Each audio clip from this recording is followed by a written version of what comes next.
Welcome to Inside Aesthetics, the world's leading podcast for injectors and cosmetic businesses. I'm Dr. Jake Sloan, an aesthetic doctor based in Sydney, and I'm joined by my co-host and good friend David Segal, an entrepreneur and an aesthetic business mentor. Each episode of IA showcases unfiltered conversations with guests from around the world. In a sometimes disjointed industry, IA aims to help educate and connect our global community to raise the bar for both our businesses and our patients. To further support and educate our listeners, we offer a range of additional resources under our IA Patreon subscription service. This caters for injectors and business owners of all levels and includes interactive live Zoom sessions, webinars, hints and tip videos, private chat groups, and exciting future content to come. To subscribe to IA Patreon, head to www.insideaesthetics.com/Patreon or click the link in our podcast description. You should seek medical advice before undergoing any treatment or procedure, and these podcasts do not replace a professional and bespoke consultation. We are on chapter 17 of the Injector Diaries, David. They're my favourites, I have to admit. They're good fun. I know you like the technical ones, but I like hearing the stories. I like meeting people and having a good old yarn about why they're doing all this. It's good fun. We've got an interesting one today because we've got someone from rural Australia.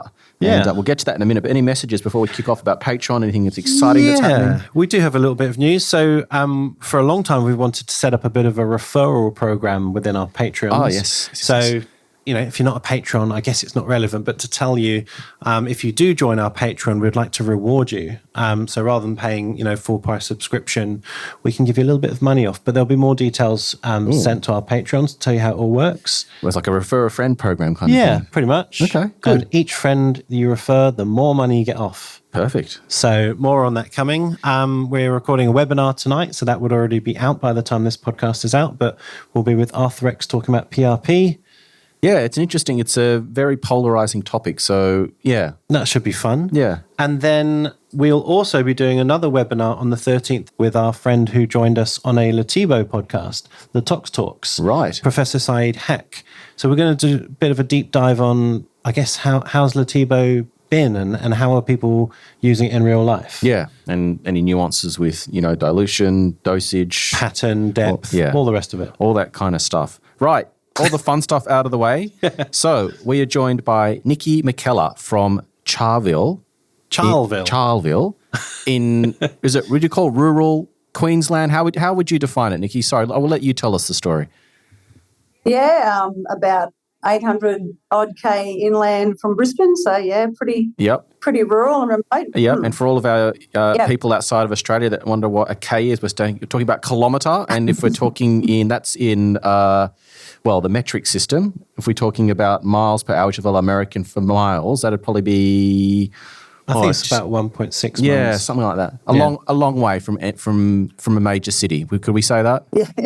Yes. Yeah. Yes. And what's it long way. And what's it like out there? Just paint a scene of Charleville for us in terms of, how big's the town, how many people are there, what kind of stuff you got there? The population's about 3,500. Right.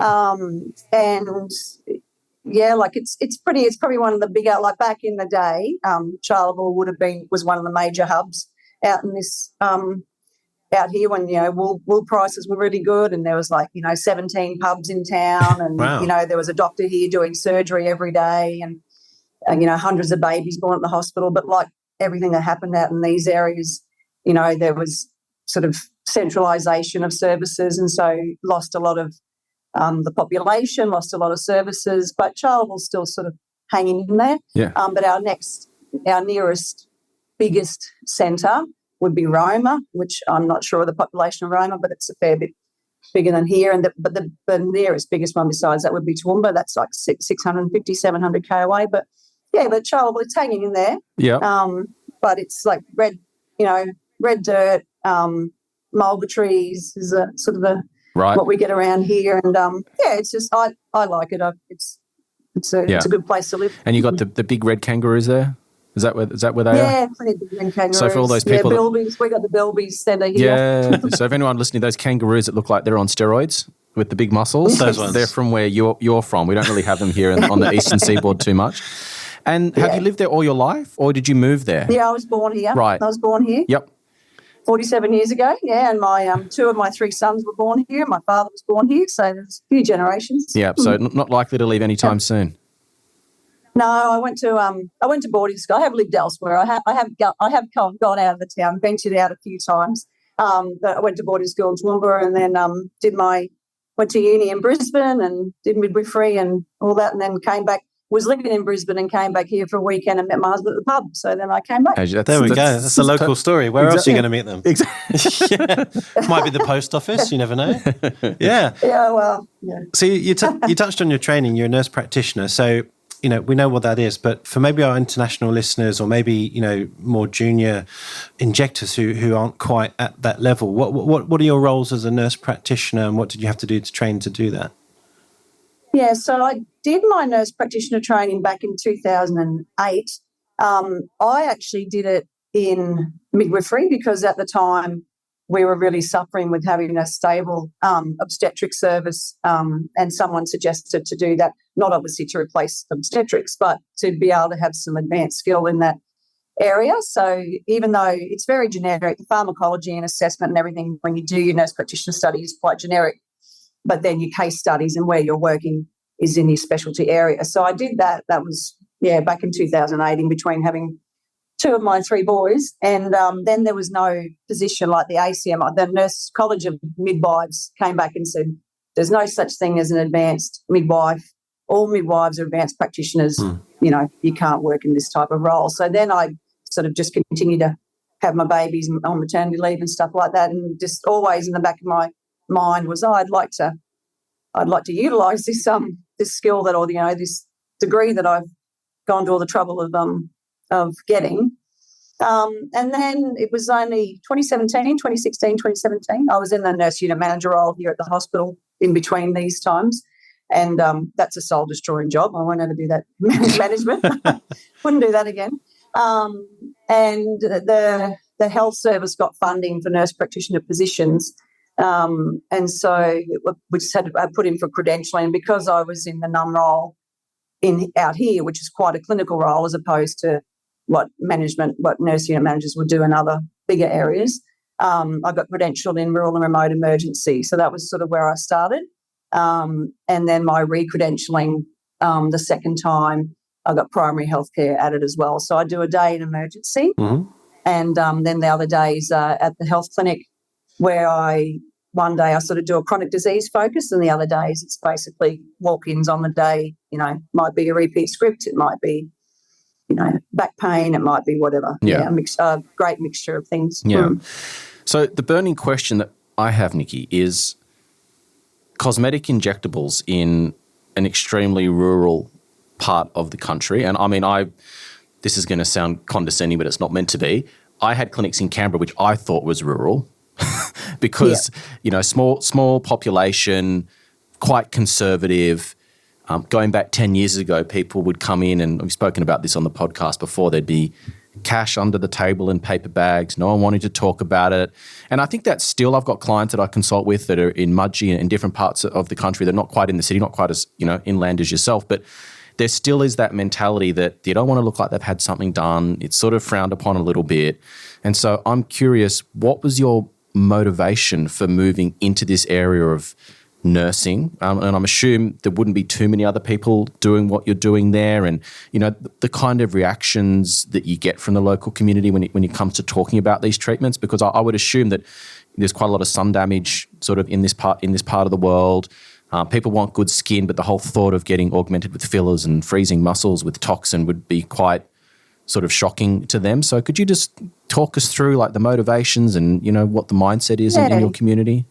So initially it was like a curiosity. Like I myself, I've thought about lip filler for 5-10 years, and went and had 2 consults before I actually went ahead with it. I had to travel to Roma 3 hours away to have that done. And that was purely I'd never had anti-wrinkle until I did a training thing, 2 years ago. It's just when you go away on holidays or something, it's not really the time to be having, well, particularly dermal filler, because you don't want to look like have bruises. So, if you get bruising or anything like that, you don't want to have that going on. So it was curiosity, but I hadn't had a lot of exposure myself to any treatments.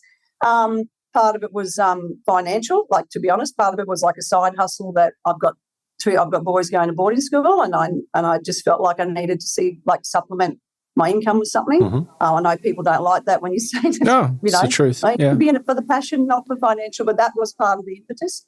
And I just thought, I don't know, like we miss out on so much out here. Like we just don't have so much that we don't have access to. And I thought, you know what, why not? Like most other small places, they have someone fly in, fly out. I don't particularly like that model for cosmetic injectables because if something goes wrong, I don't know, what do you do then? To me, then the onus is on me to go back to them. And so if I were to drive out to Quilpie, which is 2 hours west, Cunnamulla, which is 2 hours south, Tambo, which is 2 hours north, any of these places around here, if I was to go out to those places, then, I've got to go back if something goes wrong. So, and the people here who do, it's amazing the amount of people who, I never thought of in town who did it, who now that I've opened, you realise that people have been doing it for quite some time, but they're travelling a lot of distance, and then they're obviously not getting the 2-week follow-up. If it's your first lot of anti-wrinkle and, you just need a bit of an adjustment above your brow or something, then you're not getting any of that follow-up. And I even get the patients who I've already seen, I might be up to their 3rd or 4th anti-wrinkle treatment now. I still get them back from their 2-week review because I just think and I'm obviously not, that busy yet that I can afford to do that, but I just also think it's a nice part of the service. It's funny. They are very conservative. The response in town, it's been mixed, but it's funny to me. I feel like it started the conversation. Yeah. That people used to not talk about it, but now more and more people are talking about it. And it's sort of where I am is right near a busy coffee shop, so it's funny. That's a funny thing when people are sort of coming in. They're a bit like, a lot of people sitting there watching them when they walk into my clinic. What are you going in there for? Skincare, you're right, it's a big thing, and I feel skincare has been an important. It's been a good sort of I would never. I'm glad I introduced skincare because I think that, like out here, as you say, it's vitally, like even just good basic home again, because all we have access to is what you can get at IGA, or the chemist, like just your sort of drugstore bloody type of topicals, like nothing of any substance. So there's just a lack of access to a lot of that stuff, and I just thought, why not? Yeah, I had, and there's no one else in town doing it. Yeah, I had images of you going down to the pub, and then everyone turns around, and the music stops, and everyone goes, "The Botox person's here." and the funny thing is, everyone's actually probably been to see you. They're just pretending that they haven't. Because you can tell that because no one looks surprised, So you. I do. No raised eyebrows. Yeah, I do go. Have you been to Nicky? Have you been to see Nicky? Yeah. My husband did. He ran into a bloke down the street once a few months ago, and he said, "Oh, I think my wife's come to see your wife today." And Mark said, "Well, she needs to pay for boarding school fees." And he said, "My kids aren't going to be able to go to school because you're." So I'm going to be hated by lots of men. Lots of husbands in town aren't going to like me, I don't think. Before we get into maybe your clinic and your business and who you're seeing, I'm just curious to know, how did you train? You said, I think you've been doing it for 2 years now, so, still in your... No. Oh. So the first training was when I first sort of started looking into it and doing...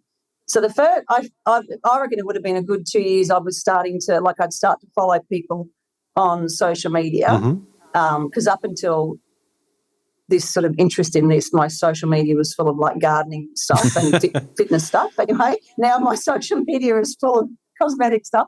So I started following a couple of people, and I DM'd a few people about how do you get into this? What do you do, and how does one go about, getting a start? Very difficult to get a straight answer, and B, often to get an answer at all. Yeah. So that was a bit tricky. So I think it was, actually I won't say who I did it through. So I did a 2-day course, and I'd messaged the company that I was doing it through before I paid the, nearly $4,000 or whatever it was. And I said, now, I just want to be clear. Are you telling me that I can do this course and then I can just go home and start injecting? Oh, yeah. And I went, oh, okay. Anyway, I went to Brisbane and did the course, and the first day was theory, and the second day was practical training, and we were doing nasolabial folds with a cannula. We were doing lips. We were doing, the anti-wrinkle upper face. We were doing cheek. Like, it was just, I don't know how many different procedures in the one, probably 6 hour training day. And I just went, no, sorry, I don't feel at all comfortable to go home and start doing that. Yeah. So then I spoke to a nurse, Leah, who was she does a lot of rural type stuff too up in Mount Isa, Cloncurry. So she was a nurse at Jubei, and she put me onto them. So I signed up to do onboarding with them, and that was a much better setup in regards to training, because you had your theoretical component, your 40 hours or whatever it was that you did in the lead up, and then it was 4 days of training. And it was like 3 days, 2 days of anti-wrinkle upper face, just the 3 areas, doing them back to back, and then your lips, cheeks, and chin with the filler, and with needle, obviously. And that to me was like, okay, great. Those 3 things, or 3 things of filler, 3 things of anti-wrinkle. That's great, because obviously there's so much stuff you can do and so many different ways of doing it. So that for me was a much made me feel a bit more comfortable, even though then I was driving back out here and completely by myself. But the backup and support that they provide is really good. Yeah.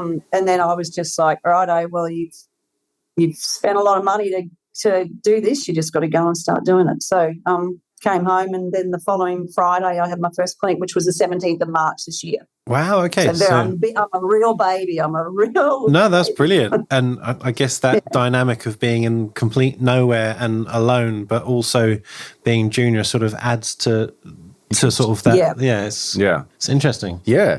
And so did you just decide to open up your own clinic? I mean, how did that all kind of eventuate? Yeah, so I'd already, before I went and did the training with Jubei, I'd picked my business name and got my ABN and did all that stuff and found a location. So a mate of mine, she's got this little space that we're in that she does massage in. So right.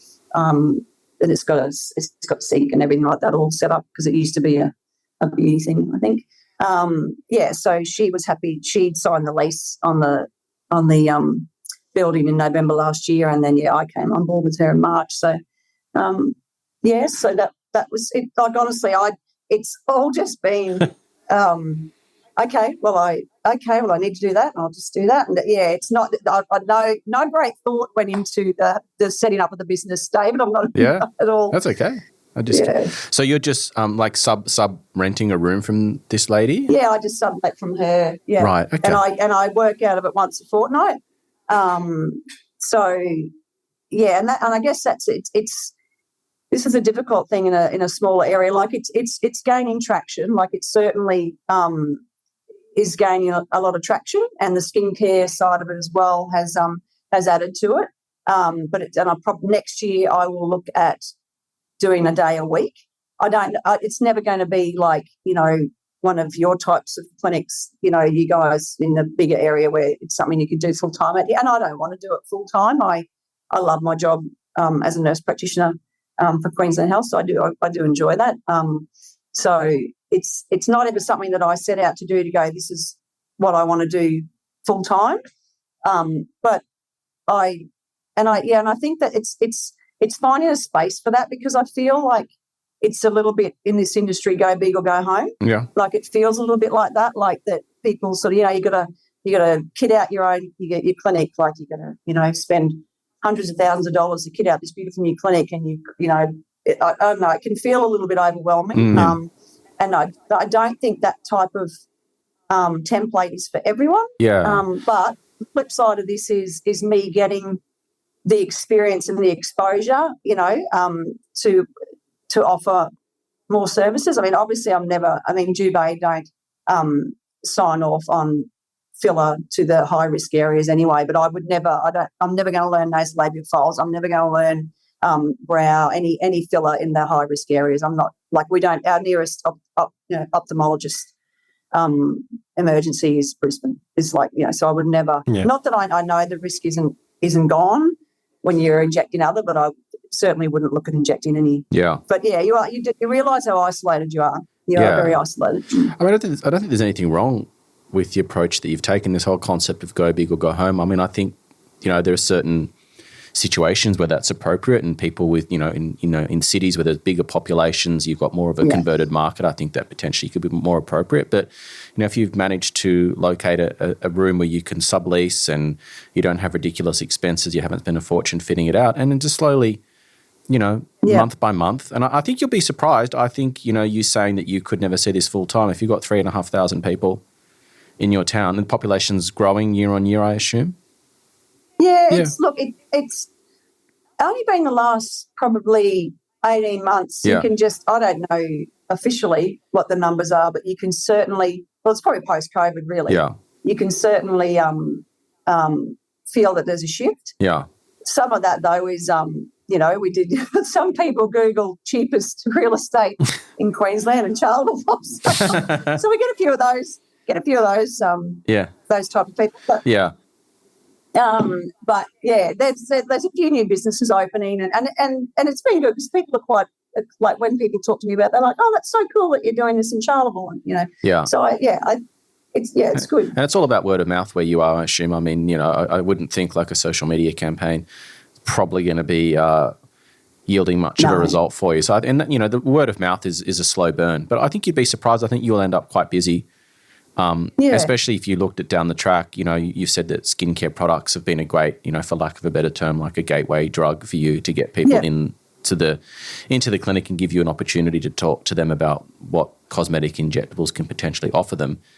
But I potentially see you having a device at some point, like a multimodality device, which pretty competitive these days in terms of how much they cost, and the ability to treat lots of, sun-damaged and aging skin, which something could complement your injectables quite nicely. So I could definitely see you building to that point within the next 12 to 18 months where you might be there, 3 days a week. I definitely could see that happening. I think that if you're the only show in town and you've been there, you're a local, you're not like some, city slicker intruder that's coming in trying to cash in on everyone. I think it could go quite well for you. Yeah, I think it's actually quite refreshing that you're very clear with your goal. You don't want to leave your current job, but you also enjoy the side hustle, if you want to put it that way, which is fine.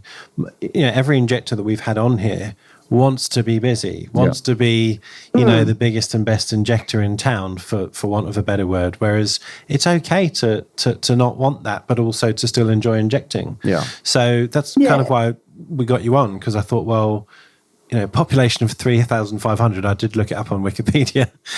Yeah. And I also, maybe I've got this wrong. Is there a relatively large Vietnamese population there?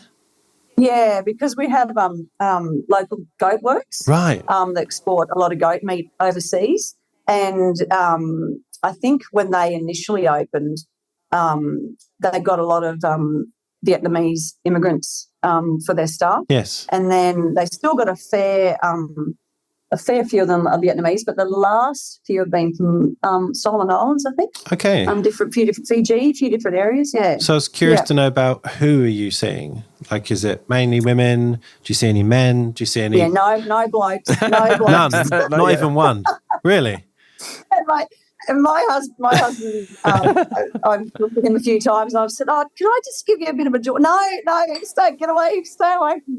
Anyway, he won't let me. So already you're at 50% of 3,500 that you could actually treat. So, the younger girls are more your lips, you're typical of what you expect from, the younger girls are more interested in. Yeah. But it's anti-wrinkle. It's anti-wrinkle by far is the most popular.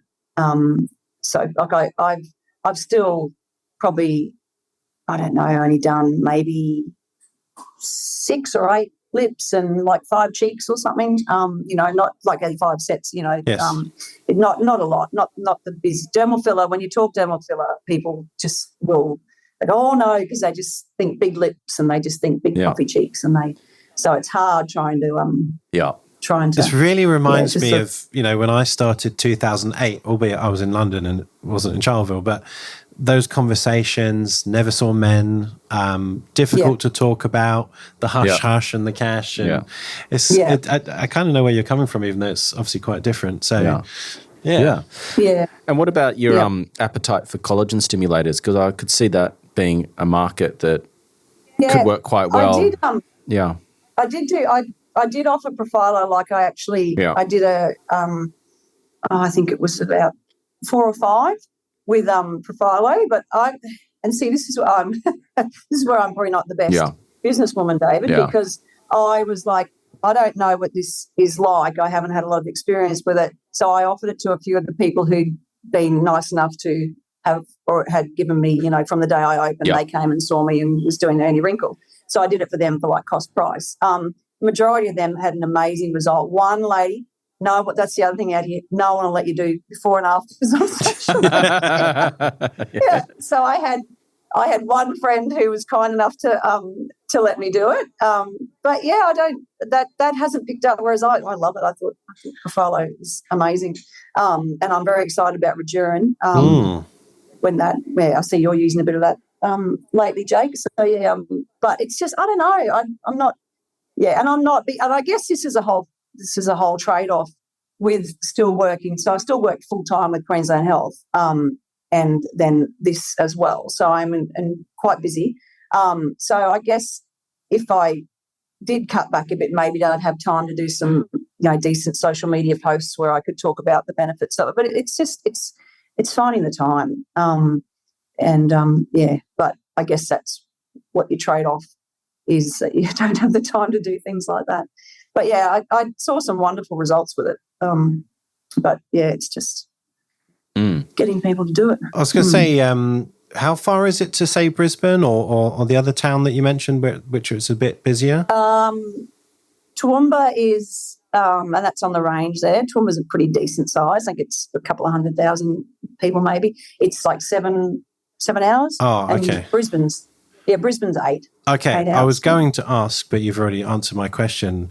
Maybe you could, because it doesn't sound like you're sort of tied into a contract. You could just say to your friend, I'm going to have a break. But maybe you could have gone to, subcontract somewhere else and maybe saw more volume of patients.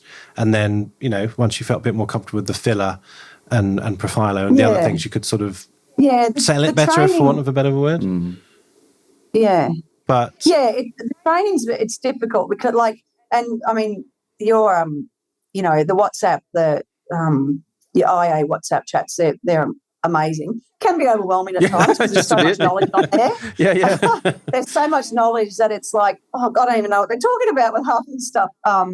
But they're so good. And like even after, I think I posted something before what started the conversation about having this podcast.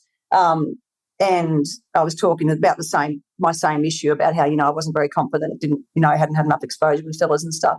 And then Kelly Beasy, she's a nurse practitioner from Brisbane. She got in touch. I did a training day with her just recently, brilliant. Which was amazing. Nadia's, she's been amazing from Bathurst. Like there's some amazing people out there who have lots of skills and knowledge and who are willing to share it. But it's just getting the time. And I've already taken so much leave this year from Queensland Health to go and do a lot of training stuff. So that it's really hard trying to find that balance. And I don't get the benefit of if you live in Brisbane or Sydney or Melbourne, like you get the farm reps. Like a lot of people go to training. Like I see the Jubei nurses all the time doing pharmaceutical training, and I just can't get there. Like it's a trip to Brisbane. It's a 16-hour round trip every single time. And I recently bought a microneedling device, Exceed device, and the lady, partly the reason why I bought it was, it sounded a good device to me, but the other reason why I bought it was because she was willing to come out here and train me. And so she flew out on Monday, and then we were meant to be doing needling on 2 of my patients yesterday, and I came down with a dreadful gastro bug, and so she flew out here for nothing. Oh God! Oh no! So I was like, I never get sick. What are the bloody odds? And I was like, I'm so sorry. What a waste of your time. But you got to buy. If I could have dragged myself out of bed, I would have. But maybe it's been 47, and I just don't bounce back like I used to. But I didn't move for 24 hours, so. Yeah, so that was good. The one person who was willing to come out was a waste of time. So you have to buy the device after that. Yeah, I was going to say. I'd already bought it. There you go.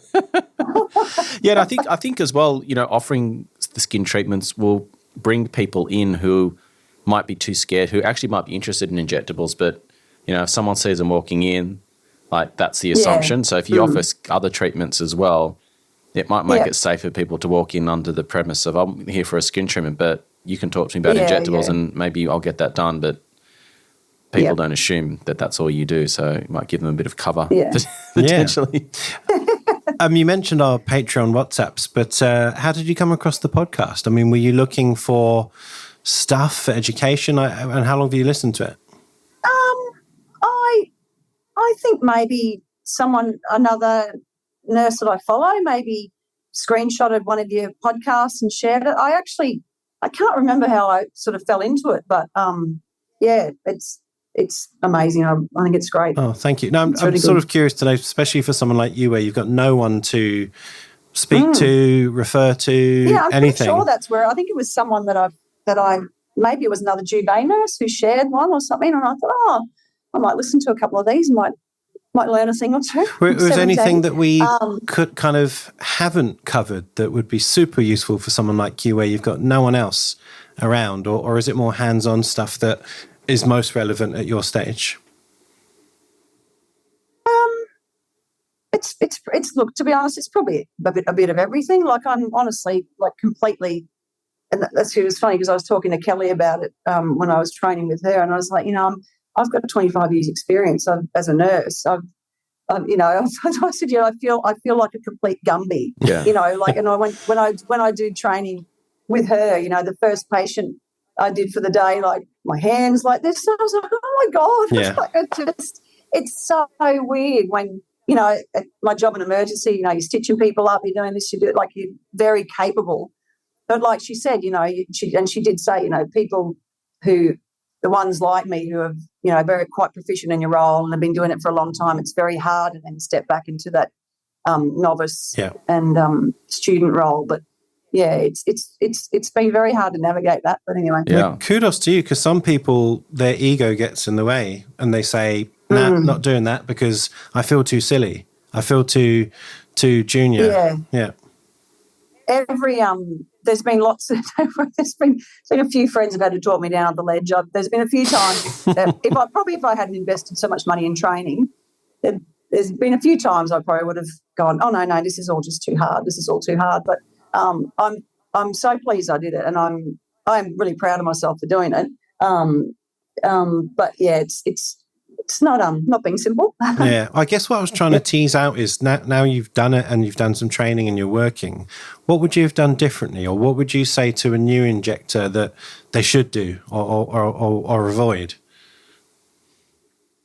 Probably avoid a 2-day course. Okay. Mind you, in saying that, it's education. Yes. Like, I was a bit dirty at the time because I was like, that's a lot of money, but it's still education. So, which is good. But yeah, I'd say do your research, but it wasn't like I didn't try to do my research. It was just really hard to get an answer from anyone about the best way to go about it. But I guess there is no one best way or particular way to go about it, because there are a multitude of different ways that you can get your foot in this industry. And if you're a cowboy, you can do a 2-day course and you can start injecting. Yeah. Mightn't be the best outcomes, but you can do you can do it that way. You can do it. Yeah.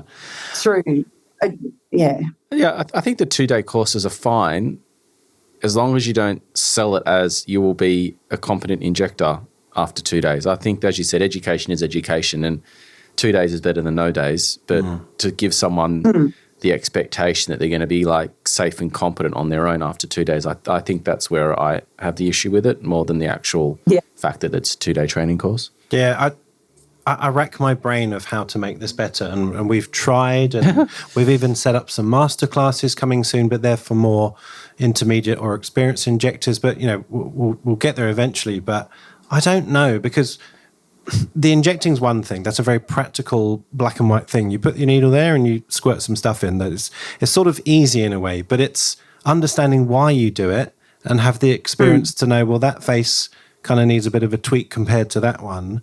And this is why I chose this dose and so on. That's what can't be taught in a day or even 6 months probably. Yeah.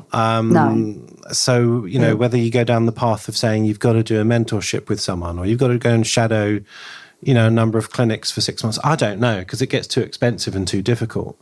And, you know, the counter argument is, well, I did a 2-day course. In fact, I did a 1-day course back in 2007 or 8, I think. Yeah. I haven't killed anyone yet, and you haven't killed anyone yet, and we're doing okay.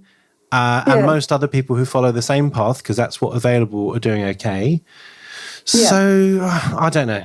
Yeah, it's the $1 million question. How do we train people better? Yeah, well, that's kind of where all this regulation is sort of ramping up. So, what have you heard about? Well, you've obviously had to abide by the stuff that kicked in on July the 1st. But what are your thoughts generally on?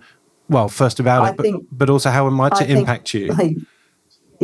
I'm probably lucky. I only started operating in March and didn't have bad habits, and you know, things like that needed changes. So not much really, because it was only like the 17th of March was my first my first clinic, and I haven't really, like Juve in regards to forms and stuff like that. Because I use their forms. Mm-hmm. I script when I first started. Because I'm a nurse practitioner, I wasn't scripting for myself. Yeah. Because I was like, no, I just want them to do the scripting for me. And then after a few months, I was like, oh no, it's okay. I've still got the backup of their on call if I need it. Yeah. But I can still use all their forms and everything. Yeah. So they updated all the forms to align with the new changes. Yeah. So in my clinic, not much at all. Yeah. And I haven't had to change really. Have you had to use high-lows yet? No. No. No. And that is something, and this is sort of where I'm sitting now in my space. Like I'm by myself, and now I'm just like, so now I'm in the thing of trying to work out, is this the best space for me? Because if I did have something like that, I've only got 2 hands to dial telehealth, you know, to draw up my high-lows, to keep my patient calm, to do all those things. So there's a new GP practice opening in town next month, I think it is, and I've sort of reached out to them about whether or not to move my space into their area. I don't know. I'm just the extra. Yeah, I mean, I've got plenty of nurse mates in town, and I'm sure I could call to come and hold things for me and help me with stuff. But I don't have anything formal in place for that. Which I have been like, okay, you've been okay so far, but you haven't done a lot of it, and you know, there, but for the grace of God, go I. So, probably. It's not a bad idea. I mean, you know, I don't think you'll need someone to hold anything, but just someone around to reassure you, to maybe, you know, be a runner if you need something else, or pick up a phone, that kind of stuff. I think it's reasonable. I think the regulations are certainly going that way. Yeah. So, I think that's a good choice to speak to the GP. And in a weird way, in a town like that, you might actually get a regular referral service because you're the only person around and you've got ready-made patients seeing other doctors. So it could actually be great for your business as well. Yeah. Have you thought about the idea of ultrasound, given that you're kind of so on your own, and, you know, like if you did have something that did go... Yeah, I have. But, and again, though, I guess, like... I still haven't sort of really. Well, hang on. I wouldn't know what my expenses and recruit what I've of course. I'm a terrible. My sister's an accountant, so she does that for me. But I honestly, I've just not got a business for. I mean, I worked for Queensland. I've worked for the government for 20 odd years. I don't have a brain for any of that sort of stuff just yet. Hopefully, it will come. But I don't think I have the capacity to purchase. But and I do have a lot of expenses at home with the, you know, so it's been slow. It's been little things slow but surely. I think it'd be amazing. And I use ultrasound at work for, particularly in regards to intravenous cannulation and stuff. So I think it's amazing. But it's just they're not cheap. They're not cheap. No. So I'm curious, like, what your sort of initial consultation process is like, and the sort of conversations that you're having with these patients, particularly the ones that haven't had any treatment before. How does that typically go, and like what are the general concerns or the common questions that sort of come up? Yeah, so as I say, it is usually anti-wrinkle. So it's mainly like most, I think out of them, like probably majority of them have had it before. There's been a few that have never had any treatment, and I did their first treatment. With them, it's very gently, and to me, anti-wrinkle is sort of really, perfect for that. Like they're not, like I had, one lady who's been to me for a couple of lots of anti-wrinkle and Profilo, and then just the other day I did her cheeks and they looked amazing because Kelly had taught me when I did my training with her, we did cheeks with a cannula. Yeah. We did them the other day, and she had some, I do her crow's feet when she would come in for anti-wrinkle, and she just had such volume loss here that, you couldn't see a great difference. And so that was like, and you can really, I get what you guys mean now when you talked about like the wow factor with filler that you can get. Whereas anti-wrinkle's great, but it can be very transforming that, what you see, what you can see and what you can achieve with filler.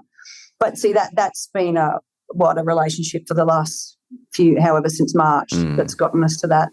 And I'm not at all I'm not a salesperson. I'm not at all a pushy person.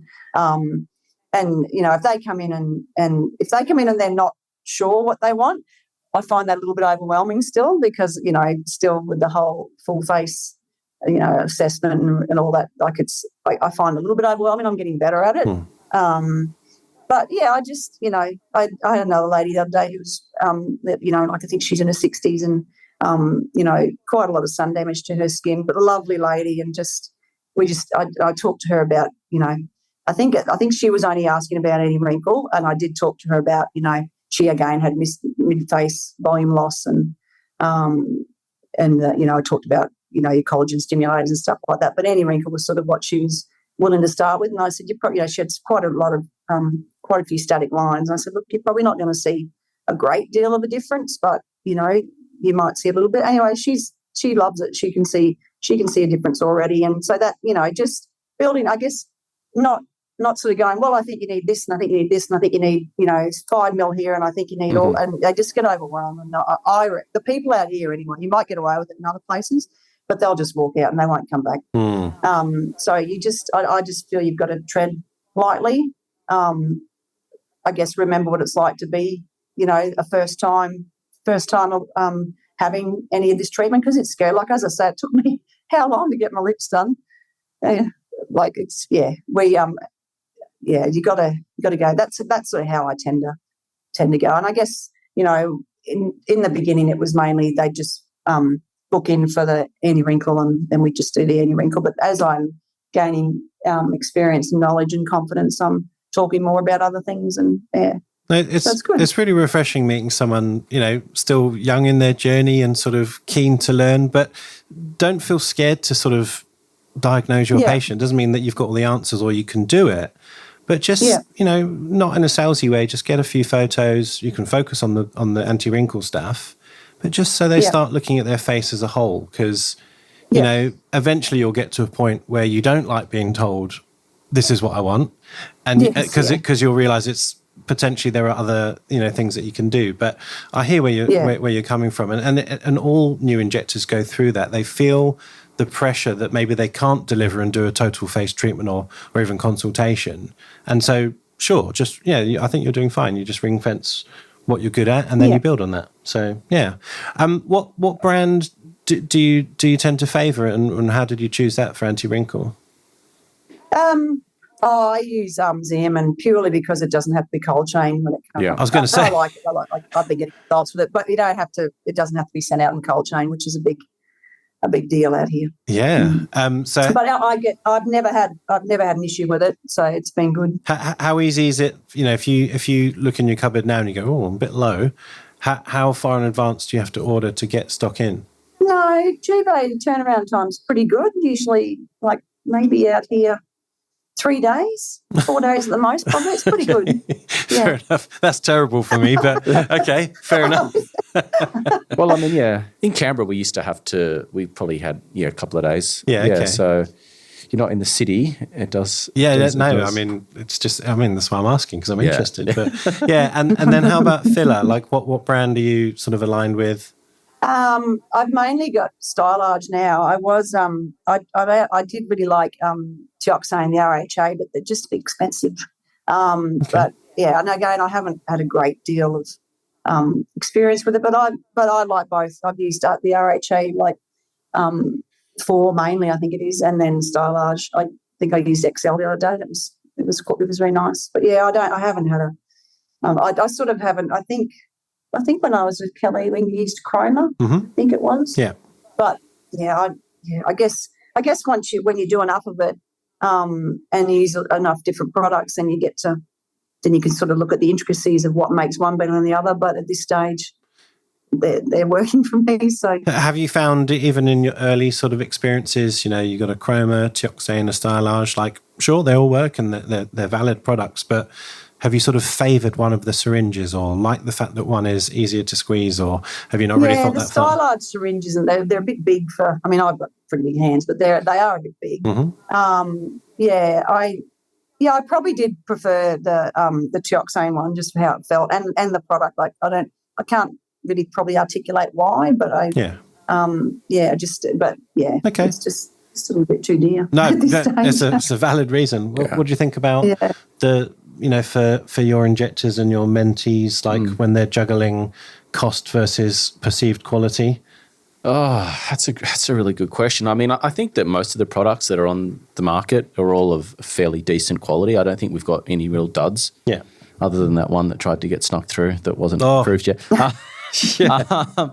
I think all the products we've got here are of high quality. So I think it just comes down to what your preference is. I know, like, some have got like a more difficult or higher extrusion force. I know that some people like the feel of others, but I honestly think the products that we all have here, whether they be Xeomin, Dysport, Botox, Latibo, I think they're all great. I think it just comes down to potentially what are your patients requesting, and I think that because your patients are pretty naive to all this, it doesn't really matter. They're just happy that there's someone there that's actually providing these service, whereas maybe more so in the city where we've got patients that are more experienced and more educated in these treatments, they might be demanding certain brand names. So I think that sometimes drives what people's expectations are.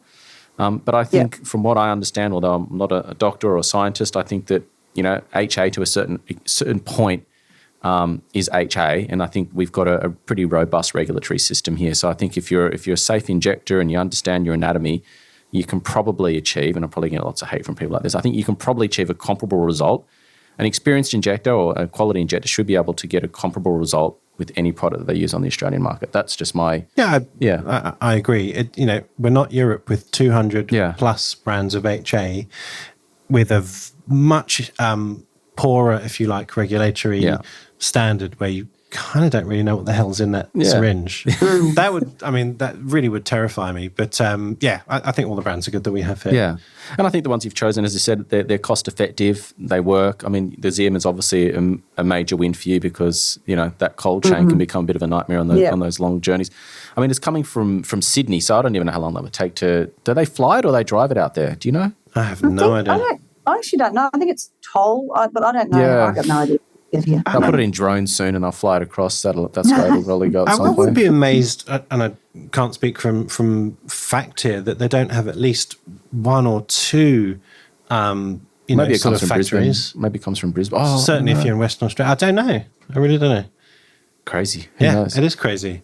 You mentioned fly in, fly out injectors and stuff like that. So what's your experience, or what have you seen? What sort of stuff happens where you live? No, I don't think anyone's ever done it here. Mm-hmm. I think Roma now has a permanent injector, but I see there's another injectables clinic that I've seen on social media that they put up, St George, Roma, and they put up the dates. So they're like, my assumption is that it's like clinic dates in different towns. So my assumption is it's fly in, fly out. So I think Roma now has a permanent one, but there is also this other company that are sort of going in and out. I think a lot of places have that sort of a setup, whether it's someone that drives from 2 hours away or whether it's someone that, travels from further. But a lot of the places, not so much the smaller places out past us, but a lot of the other bigger towns like Roma or maybe Miles, Chinchilla, all these sort of places along the way to Brizzy. I think that a lot of them have had that type of a setup. But it's not something that I want to do. But in terms of complementary businesses that are in your area, so like I know there's a lady that does beauty. Did you say in the place that you're in? Massage. She does Massage. And so, do you have any sort of beauty salons that do skin treatments, sort of hair salons? I'm just trying to think about ways in which you could network. We've got a hair salon just like a couple of doors down, and they're amazing. Like they moved to town. Like they're from Brisbane. They used to work in a Tommy Guns in Brisbane, and they had a tree change and moved out here. And she's really good. She's all about, like, she calls it our little self-care corner here. I know she's always really good at promoting the service. There used to be facials at there's a few hairdressers in town. We've got a few of them. But there used to be someone did facials at one of the hairdressers, but I don't think they do anymore. There's not a lot. There's not a lot of it. Yeah. Because that's sometimes a nice way to sort of cross-pollinate clients or patients rather is to sort of, but if you don't have many of those, it makes it a bit tough, What do you think about some old school marketing, leaflets, flyers? Potentially. I mean, things that people in the city just go, piss off, like not interested. They tend to work in sort of lower population areas. So some of the, as you said, the old school tried and tested marketing strategies might be more effective than trying to do it really is, but it really word of mouth. It's honestly mainly word of mouth. Yeah. Like it, slow burn. And I have the benefit of, I'm pretty well known in town because I've been here for so long, and a lot of people see me at the hospital, see me at the clinic. Yeah. But even that, like a few people when I started, they were like, I'll let you just get going for a bit and just make sure there's no one around town looking really weird. And then I might come. There's a lot of people that are like, oh, I do want to come and see you. It's just gently, You haven't decided to do like a baby and Botox deal? You deliver the baby and then you do mum's crow's feet after breastfeeding? I'll let mummy breastfeed go. I don't do that anymore. Oh, fair enough. So you've sort of said, you don't have an ambition to do this every day, but where do you see yourself in 5-10 years' time? Where's this going to go? Well, maybe let's just add into that. If the demand was there, sorry to sort of hijack Jake's question because that's what I do, if things continue to get busier, like just say in a year from now, you've got twice as many people. I mean, if you had to make a decision to, keep the number of days in the hospital or to meet the demand in your cosmetic side, where would you kind of go with it? Sorry, Look, I can't at this stage. I can't see myself ever going righto by Queensland Health, doing this full time. But it might. Like my aim right now, like as already, it was 1 day a fortnight now in January, and because it has just slowly been a slow burn. In January it'll be 1 day a week, and then potentially could take up 2 to 3 days a week. But I don't. It's just that.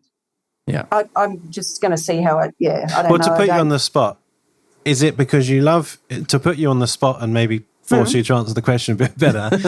Is it because you love midwifery, or is it because you're scared that you're not going to be busy? I don't practice mid anymore. I don't know. Oh, sorry, nurse practitioner. Yeah. There's a few. Look, I get frustrated with Queensland Health. Like I can get like working, for the public health system can be very frustrating at times. But it's working out here is very different to working in bigger hospitals. Like we got an awesome community of nurses and medical colleagues. Like even as a nurse practitioner, without I wouldn't have got the support that I have here in other areas. Like it's an amazing team to be a part of. I love the patients. Like I've got on a Tuesday, usually a day where I sort of do chronic disease. That's a day where I go and do home visits on a heap of my elderly clients. Like I've got, I think 3 or 4 91, 92-year-olds who are still at home. I just go and see them at home so they don't have to come to the clinic. And if they need a script, I'll do the script. If they need blood taken, I'll take their blood. Like that, I love that. I find it very rewarding. Like it doesn't sound like life-saving or crazy adventurous stuff to a lot of people, but I love that. I get a lot out of it. So I do. I do. I don't know if and I love my Queensland Health Super Balance is the other thing that pension for those abroad. I sound really money hungry, don't I? I'm not. But it's a long time to be working for Queensland Health, and it's I don't know. I honestly can't give you a straight answer because I don't at this stage. I do enjoy what I do, and I enjoy this as well, and I'm enjoying seeing this build and learning all these new things. So it's just going to be, it's going to have to be an assessment every, 6 months or whatever, depending on what's happening. Yeah, it'll be good at some stage to check back in maybe a year from now and see how things have progressed for you. I was going to ask you though, how have you priced yourself? Like, how have you worked out how much you're going to charge people? Because you don't have any competition. No. How have you gone about that? Dubay set a price. They give us a price guide that they say not to go sort of within 10% either way of. I sort of can't decide on what, just like if I was ever, I don't know. And this is the other thing, like I think we've spoken about it on that WhatsApp chat. It's very hard taking money from people. I find it very hard, particularly when I've never had to do it before. So, I know I saw someone once about skinny stuff, and I put all the stuff together she was going to buy, and then when I saw what it was, she didn't react. But when I saw what it was, I was like, that's stuff. Oh, well, you could put this back, or you could put. And I was like, and then I went home and I'm like, you're a dickhead. Like, stop it. Like, she didn't care. Why do you care? Yeah. That's been the biggest thing for me is like, Nikki, they wouldn't be here if they didn't want to. Like, but I struggle a lot with that. So, but I think most prices are pretty well standard in regards to anti-wrinkle and filler. The Philo, I haven't done any at a retail price yet, but Jake will go, what? But I was thinking of setting it at like, I don't know, $7.50, which I know Jake will go, that's way too cheap. Look, but I also have to. You'll make some money. But I mean, if I was you, the way I would look at it is, it's an 8-hour drive that way, or a 6-hour drive that way, or you pay me $100 more just to stay here. They spend that on petrol. Exactly. No, it's well, and you do, like, I mean, I don't have the overheads that I can imagine you guys in Sydney would have. Yeah. And it is just a little bit more conservative. Like, it just, I don't know.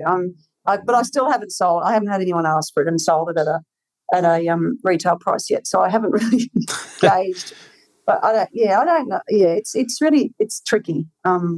But I think everything else. I think everything else. I'm sort of around what Dubay recommends we charge. So. Do you mind me asking sort of how you do price the Toxin? Is it per unit, or do you have a package? Or it's most people come in for the 3-area upper face, like has been the most popular, and that's $4.99. Okay. And it's usually 50 units. Okay. And then for frown, like for 10 units, say forehead, I think it's usually like 100. Like that works out to be $10.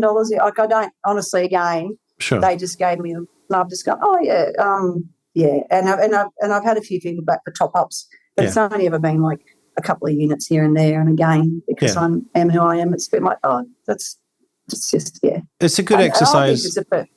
Sorry, I was going to say it's a good exercise for any injector. I mean, David could speak to this, but just have a spreadsheet of all of your most popular things. So 1 mil, 2 mil, 3 mil, 4 mil, thing of Profilo, and I don't know, 40 units, 50 units of Botox, or however you do it. Yeah. And then write down your RRP price and your cost price, and just look at what you're making. Just like look at it, and then you'll kind of be able to eyeball. Is this enough? Is this good enough? Yeah. Is this worth it?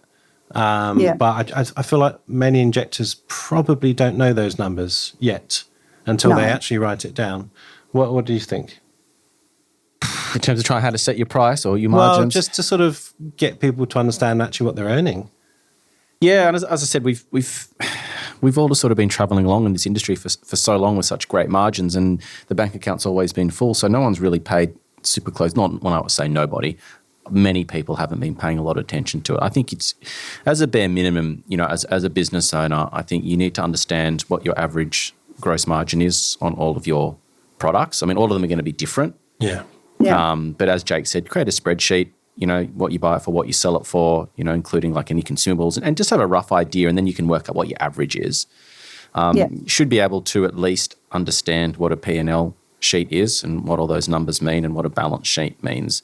You don't have to be, a savant or an accountant, but just to have a moderate or entry-level degree of understanding of what all these figures mean, so that when you sort of make X amount of dollars per week, you can just, quickly in your mind work out how much of that is going to end up in your pocket. And especially what I've seen a lot lately over the last sort of 12 to 24 months is that people haven't really been keeping their prices in line with inflation. So people have been reticent to increase their prices because they don't want to alienate their patients, where meanwhile all their costs have gone up, and you just see the margins. You look at look at their profitability over the last couple of years, and you just see these margins just dropping because they haven't kept them in line with the cost of living. And I think, particularly someone like yourself that comes from the public healthcare system where people get everything for free, it's a really difficult sort of paradigm shift to be charging people what is considered a fairly significant amount of money for a luxury kind of treatment. I mean, they're not going to die if they don't get Botox. Well, depends who you ask. It's not life-threatening. So I think that's part of the thing. There's probably an element of guilt there a little bit. Potentially. And there's a danger that, to see 2, 3, 4 patients a day, I don't know if they're paying cash, many do in rural areas, and you sort of look at it and go, wow, this is like the best day ever, but you forgot what you spent on the cost. I see a lot of that, or I used to see a lot of that.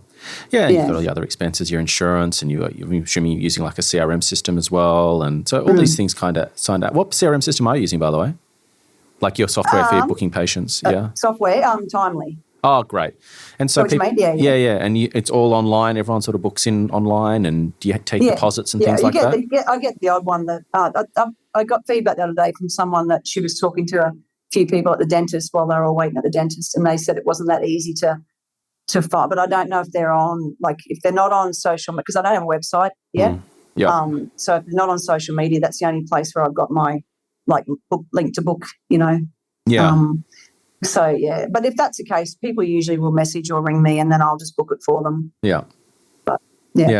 Fair enough. Probably next thing would be to get a website, even if it's a very basic one. I think that doesn't have to cost a lot of money, and it just, because not a lot of people have, not everyone has social media these days, or it's almost like a digital business card in a way. It's just like, I'll go here and have a look at kind of what I do. Like a hub, Or the other thing that you could do, it sort of acts as like a mini website, is sign up. I mean, I use one called Solo. It's a link that lives at the bottom of your Instagram. And then within there, you can have a whole bunch of information like pricing and I don't know where you are and whatever you want to put up there, but it's not necessarily running a website. Oh, okay. So that's kind of a nice, easy way to mix having a bit more than an Instagram, but not having a website. Entry level. I've done a little twist on our outro questions. Oh, you've changed for them. Injector Diaries. Right, okay. Well, because one, we've already asked about favourite toxin and filler. We've already done that. But two, this is kind of a for 2024, a little bit of a change. Okay. I'm fairly sure we know the answer to this. How many vascular occlusions, or let's add complications, have you had? Are you trying to jinx me? No. Often we have very experienced injectors on, and I feel like it's important to talk very real. And many people assume that, they're the only one who's ever had a vascular occlusion, which is bullshit. I've had 3. So I think you've had 0, or I'm fairly sure you've had 0. But any other complications? I had lips I just did at my last clinic last Friday. When I injected the top left side, there was a flash of white. And I shit my pants. Is that the technical term? I was like, but anyway, then the cap refill time was really brisk and kept monitoring it. And I don't know, again, in my limited experience, when I sort of, part of me was like, oh, I think that can happen. But then part of me was like, but isn't that always a sign of a VO when you get a flash of white and then it goes away? But anyway, her cap refill time stayed brisk. She had a little bruise there the next day, and we went through all the aftercare in even more detail than normal, which is normally pretty detailed anyway. Nothing bad came of that. But yes, it's your guts just drop, don't they? Like they just your heart falls. Like it's not like I can't imagine what it's like to be you know, and it's again, like I've dealt with emergencies plenty of times, but that was like, oh my God. Anyway, that's I don't know if that's the closest I've ever come, but anyway, that's yeah, okay, that's probably that, yeah. Any wrinkle, just more so. I've had a couple of people come back with, but and this is more so again when you know, people say, oh, I just want a little bit in the forehead, I don't want a lot, and then you just, you know, you're doing like 6 units and it's not enough, and then they come back and they're probably like they're not spot, but they can lift, like they just need more, and you just like, yeah, I shouldn't have let you talk me into giving you 6. I should have just given you. Yeah, don't be scared to be the expert and tell them what they need. It's fine. Yeah. Yeah. So next one, we've spoken about ultrasound. You don't use one, but you're potentially looking to get one in the future. I think it'll be a good idea when you can justify the money, especially because you're not going to be near an emergency department. And if you do get an occlusion, that at least you've got some tool there that can help you with diagnosing and resolving. Yeah, I don't know how I feel about introducing it for beginners, but at the same time, you're not really a beginner because you are using ultrasound in your NP world. Yeah. So I feel like it would be pretty intuitive and easy for you. Plus, because you're so remote, it could just be that ace up your sleeve that no one else has. So, I probably would encourage it. All right, next new question. What's been your favourite episode of Inside Aesthetics and why? Ooh. I liked Dan, you know, Dan, the Canadian fellow. Yeah, Dan Julian. Down on people's names. And I actually really liked the one that you did with your friend. I think it was probably a little bit of a contentious one, but the one with your friend who used to own LCA. Oh, Boback. Yeah. Yeah, he's a maniac, isn't he? Yeah. No, I actually enjoyed that one.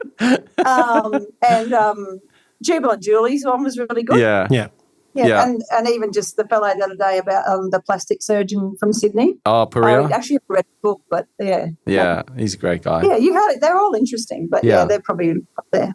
Well, that's a good reminder, actually. So obviously Puria wrote a book and we mentioned on that podcast that there's an offer to get a small discount. And there's a little bit of a stuff up in the back end that didn't seem to quite work. But just to remind you guys, if you did like the episode or want to buy the book, if you go to insideaesthetics.com/offers, we'll put it at the bottom, the offer's there now and the discount's already applied, so you can just get your IA discount. I think I stuffed that one up, actually. I'm used to it by now. I did that today because I went to order some Vitasol and I was like, I'm pretty sure there is, and then I was nearly going to message on the WhatsApp and I thought, no, go into Patreon, and there it was. So there you go. Yeah, I actually just got my delivery. Jake brought it in on the way over here. I've got my delivery turned up today. It was thrown outside. I was like, oh, that's going to go missing. Yeah, exactly. All right, last question, and we'll maybe give you a bit of time to think of this one. I think this is an interesting one. I got this inspiration from the Diary of a CEO podcast. Stephen Bartlett, Yeah. Okay, can you leave a question for our next Injector Diaries guest? It can be anything. It could be philosophical, about injecting, what their favourite food is, anything. Yeah, the first time they shit their pants. Yeah. Don't ask me that because I just had the gastro bug. So Never trust a fart when you have gastro, Nikki. Never. No, it could be something that you want to know the answer to, and then when you listen, you'll get your answer. Maybe. Oh gosh, that's a hard question for on the spot. Don't worry, we'll edit this time out so you can have a little think. It's okay. Okay, so what device have you added into your clinic that has been the most beneficial, both to patients and that you found has been financially viable? Great question. Perfect. I like that. Great. Yeah, very good. It's such a very common question that crops up in our Patreon chats. So. And we've just done a couple of webinars with a couple of device companies talking about their new pieces of equipment. So there's a lot of discussion around devices at the moment. So in fact, this Friday's podcast is also about a device, the TriLift. Yes. So I'm actually having treatment on Friday. So I'm going to film and put on the Patreon. Well, that'll be fun. Yeah. All right. Well, I look forward to seeing that. Me. Yeah. Well, sounds like you put your hand up for lots of stuff, don't you? I do. Why not? The king of collagen. Well, Nikki, thank you. It's been lovely to talk and get to know you. I hope it all goes well. Thanks for having me. It's our pleasure. And keep in touch and let us know how it's all going. If you've got any injecting questions, shoot them to me. I'm happy to try and help you. So business stuff, sure. It's fun to learn about Charleville. Maybe we'll go one day. You never know. IA on tour. Yeah. If you ever go out to Birdsville for Birdsville races or the Big Red Bash, then you'll come through Charleville. So that's an experience too if you ever go out there. But you guys would probably fly. You're probably a bit fancier than we are. Yeah. Yeah, us British people, 8-hour drives is just, it's never been on our radar ever. It's not possible, I don't think. Yeah. Long sailing journeys though. Yeah, but I get seasick, so I've never done that either. Anywho. I remember when I lived in Gundawindi, there was a fella there from New Zealand, and I said I was travelling back home. I said, I'm just going home for the weekend to Charleville. And he said, how long is that? And I said, 6 hours. He said, you could drive across New Zealand in 6 hours. Yeah. And I said, yeah, you're driving across southwest Queensland in 6 hours. So, yeah, it's a big area. It is. That's crazy. Big space.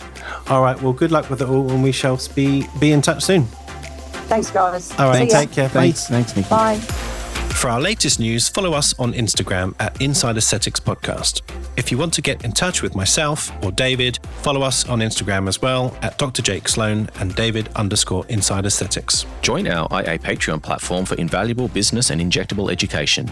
Get access to our global community of like-minded professionals, live and interactive Zoom sessions, hints and tip videos, webinars, and more. Head over to www.insideaesthetics.com/Patreon for more information.